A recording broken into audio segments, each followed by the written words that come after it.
Trae Young recorded his first 40-point playoff game, putting up 48 points. That ties LeBron James for the most by a player aged 22 or younger in a conference or division finals game. Young and the Hawks are now 6-2 on the road this season. Trae is averaging over 32 points per game on the road in these playoffs. And Young has been on fire to open up each series. He's averaging over 38 points in game ones this postseason.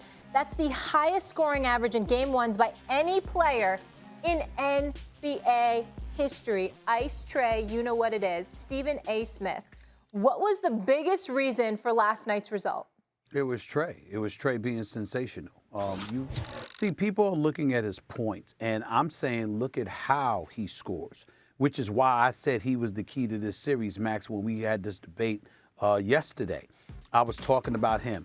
See, he shot 4-13 from three-point range. That's not how he's going to kill you, even though he just embarrassed Drew Holiday, just took him completely out of the camera, shimmied, and then shot a J and hit all net, had Giannis in the timeout pointing out how he shimmied on them and all of that stuff, which is very, very embarrassing to the Milwaukee Bucks. But with all of that aside, let's pay attention to what you're seeing from Trae Young right now. The ball handling skills, the passing skills, the decision-making, the ability to draw fouls, the cat quickness where he can shoot floaters from 5 feet, 10 feet. I saw him shoot a 15-foot floater. This is what he does. And he's constantly got defenses on their heels because he has them scared he's going to draw fouls, because he can stop on a dime and let you run into him. And because he's only 6'1" and about 175, 180, he'll go bowling over. Obviously, he'll draw the foul from the officials, and you find yourself on the bench ill-equipped to defend him because that's what he does. He's got Brook Lopez showing that he has no business on the basketball court in this series because you continuously put him in pick-and-roll situations. You force him to either come out and get you, which Brook Lopez ain't going to do, which leaves you open for a J, or if he steps a foot away from the basket and even fates coming at you, it's grounds for an alley-oop to Capella or John Collins. It's what he's doing and how he's doing it that's really resonating, because he's not just putting up points. He's getting other people in trouble and compromising what they can do because of foul trouble. And he's also making Budenholzer having to figure out how the hell am I going to defend him. The Milwaukee Bucks, because of one game, already know Brook Lopez can't be on the floor. We got to go small. We probably going to have to put Giannis at the 5. We're going to have to put Portis up in there. And we're going to have to go small. This is what we're going to have to do in order to compete against this guy. And by going small, that's going to unleash Collins, who can play, had 23 and 15, and Capella, who had 19 rebounds. That's going to unleash them at the rim. All because of how Trae Young scores his points and generates points for that offense. That's the difference, and that's why that's the biggest reason for the Game 1 result. He makes Brook Lopez unplayable. Right. He was great. That's good analysis. And by the way, this whole playoff, Stephen A., my big thought after last night's game is I can't remember a season where there was this much change in the NBA hierarchy. Like, we're going to have to consider Donovan Mitchell, Devin Booker, and Trae Young when this is all over and figure out who's in the top 10 in the NBA and who's not.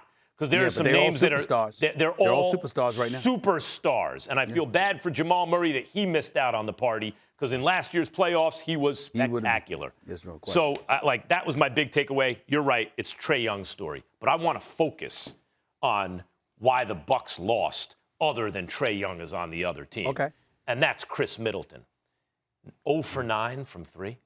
15 points in 41 minutes. Stephen A., I'm not even knocking Middleton and Drew Holiday. They're good players. But I'm so sick and tired of, I was on Milwaukee radio the other day, Stephen A., and they were asking me about the big, there's no big 3 in Milwaukee. What do I keep saying? There's a big one. The reason I like the Bucks to win this series heading in was okay. But since the other team doesn't have a big 3 anymore, you're not playing Brooklyn. There's no Kyrie or James Harden. There wasn't for Brooklyn either. But now, you know what? When you take away the superstars on either team, you have Trae Young and Giannis, the best players on the Bucks. It's Middleton. And maybe the next guy is also on the Bucks, and Drew Holiday, you could argue. And so maybe they have a version of a big 3 when the other team doesn't have one. right? But they don't, Stephen A.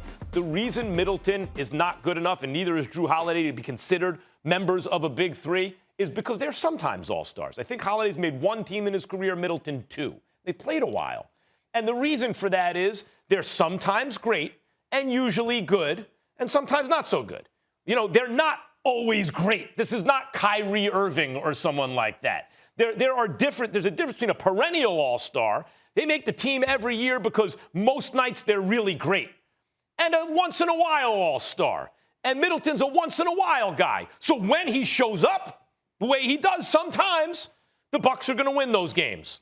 That you got Giannis and Middleton and Drew Holiday, but there are going to be nights where he doesn't. And that was one of those nights. They can't win a game if Middleton's going 0 for 9 from 3. Ain't going to happen. And that's what happened last night. Holiday shows up, Middleton goes away. Middleton shows up, Holiday goes away. They got to both show up. Thanks for watching ESPN on YouTube. For live streaming sports and premium content, subscribe to ESPN+.